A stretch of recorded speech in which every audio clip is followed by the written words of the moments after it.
Indian environment service के बारे में डिस्कस करेंगे इस लेक्चर में।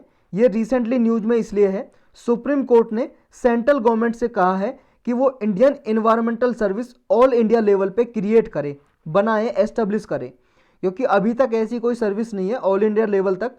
ये जो इंडियन इन्वायरमेंट सर्विस नाम की, ये जो रिकमेंडेशन दी थी इंडियन इन्वायरमेंट सर्विस को बनाने की, ये 2014 में एक कमेटी बैठी थी, एक कैबिनेट सेक्रेटरी थे TSR सुब्रमण्यम। ये TSR सुब्रमण्यम कमेटी थी जो उसने भी रिकमेंडेशन दी थी, सिफारिश की थी कि इंडियन इन्वायरमेंट सर्विस बनाने की। पहले तो इस कमेटी के बारे में पढ़ते हैं, फिर इस सर्विस के बारे में पढ़ेंगे। यह हाई लेवल कमेटी थी, 2014 में अगस्त 2014 में बनाई गई थी सुब्रमण्यम की चेयरमैनशिप में। Ministry of environment, forest and climate change ने इसको बनाया था, इस कमेटी को। इसने अपनी रिपोर्ट दी थी, इसने एनवायरमेंटल लॉज थे उनको रिव्यू किया था, जितने भी हमारे देश में पर्यावरण के लिए कानून बने हुए हैं उनको रिव्यू किया था, देखभाली की थी, और फिर क्या क्या ज़रूरतें हैं एनवायरमेंट को प्रोटेक्ट करने के लिए, इसके बारे में इसने स्टडी की थी इस कमेटी ने। तो इस एनवायरमेंट सर्विस क्या होगी इसके बारे में पढ़ते हैं थोड़ा।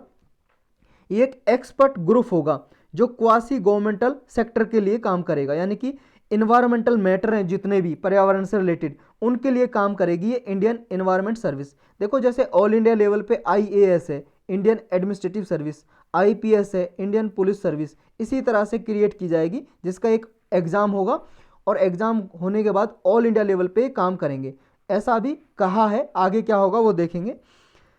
नीड जो है क्या है, इसकी ज़रूरत क्या है, इंडियन इन्वायरमेंट सर्विस की क्रिएट करने की क्या ज़रूरत है। देखो क्योंकि कांस्टेंट तरीके से इन्वायरमेंटल डिग्रेडेशन हो रहा है, पर्यावरण का नुकसान हो रहा है, इकोलॉजिकल इम्बैलेंस हो रहा है, क्लाइमेट चेंज हो रहा है, आप सबको पता ही है। वाटर स्कार्सिटी हो रही है, स्कार्सिटी का मतलब डर्थ, डेफिशिएंसी, कमी, वाटर की कमी हो रही है। ये सबसे ज़्यादा बड़े कंसर्न है, प्रॉब्लम है इंडिया में।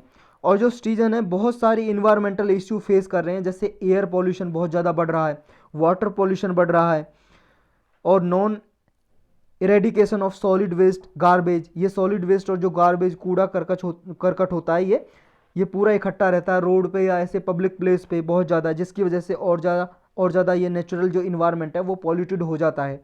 तो इसको देखते हुए इसकी ज़रूरत महसूस हुई है इन्वायरमेंटल जो इंडियन इन्वायरमेंट सर्विस है। बहुत सारे एग्जिस्टिंग सिस्टम ऐसे हैं जिनमें कमी है, फ्लॉ का मतलब यहाँ पे कमी है, उनकी वजह से इन्वायरमेंटल इंस्टीट्यूट है वो सही तरह से अपनी कैपेबिलिटी में काम नहीं कर पा रहे हैं, यानी कि जो लॉज हैं उनको इम्प्लीमेंट नहीं कर पा रहे हैं। जो TSR सुब्रमण्यम कमेटी बैठी थी उसने क्या ऑब्जर्व किया था, जब वो कमेटी बैठी थी तो उसने क्या देखा था, क्या कमी है। देखो जो गवर्नमेंट सर्विस हैं, जो गवर्नमेंट सर्वेंट हैं, वो इन्वायरमेंटल क्लाउज के लिए इतने एबल नहीं है, क्योंकि उनके लिए स्पेशल टाइम नहीं है इन्वायरमेंटल क्लाउज को या इन्वायरमेंटल कॉज हैं जो भी परेशानी है उनको देखने के लिए। और ये भी बताया था कि लैक ऑफ स्पेशलाइज्ड कैडर, यानी कि ट्रेंड जो पर्सनल है, ट्रेंड कर्मचारी जो होते हैं इन्वायरमेंटल फील्ड में, इनकी कमी है एडमिनिस्ट्रेशन में, पॉलिसी फॉर्मुलेशन में भी और इनका इम्प्लीमेंटेशन करने में भी। सेंट्रल गवर्नमेंट और स्टेट लेवल पे जो पॉलिसी बनती हैं इनमें भी कमी है कि ट्रेंड पर्सनल नहीं है, कि जो स्पेशलाइज्ड कर्मचारी हों सिर्फ इन्वायरमेंट के लिए, ऐसे कर्मचारियों की कमी है, इस कमेटी ने ये बताया था।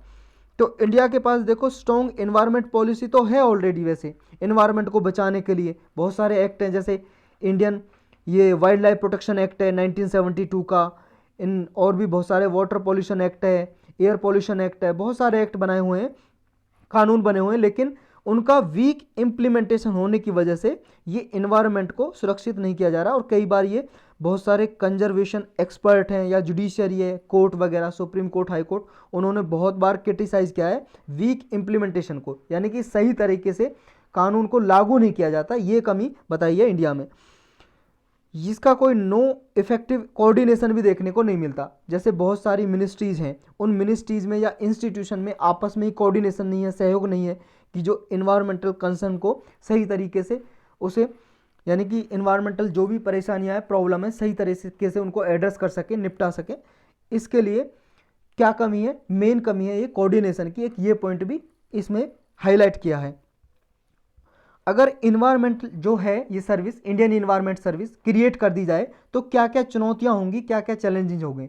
देखो पहला चैलेंज तो ये है कि ऑलरेडी ऑल इंडिया सर्विस है इंडियन फॉरेस्ट सर्विस, ये ऑल इंडिया सर्विस है जो और आपको पता है फॉरेस्ट क्या है, कंकरेंट लिस्ट में आता है, जिसके लिए स्टेट और सेंट्रल गवर्नमेंट दोनों लॉ बना सकते हैं, कानून। तो ये देखो इसको ओवरलैप करेगा इंडियन फॉरेस्ट सर्विस को, जो ऑलरेडी हमारे देश में बनी हुई है, ऑल इंडिया सर्विस। पहला चैलेंज तो ये है। दूसरा है फेडरल स्ट्रक्चर को ये चैलेंज करेगा, क्योंकि स्टेट और सेंटर के बीच में टकराव देखने को मिल सकता है।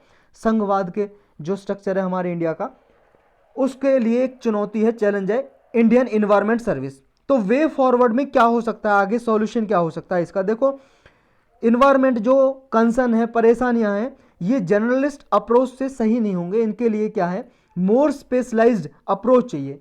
यानी कि इन्वायरमेंट के जितने भी प्रॉब्लम है उनको टैकल करने के लिए स्पेशलाइज्ड एक्सपर्ट चाहिए। और इसको देखो जो भी इंडियन यानी कि इन दोनों के बीच में स्पेशलिस्ट और जर्नलिस्ट अप्रोच है, जो भी इन दोनों के बीच में बैलेंस मेंटेन करने के लिए एक इंडियन एनवायरमेंटल सर्विस एकेडमी बनाई जा सकती है।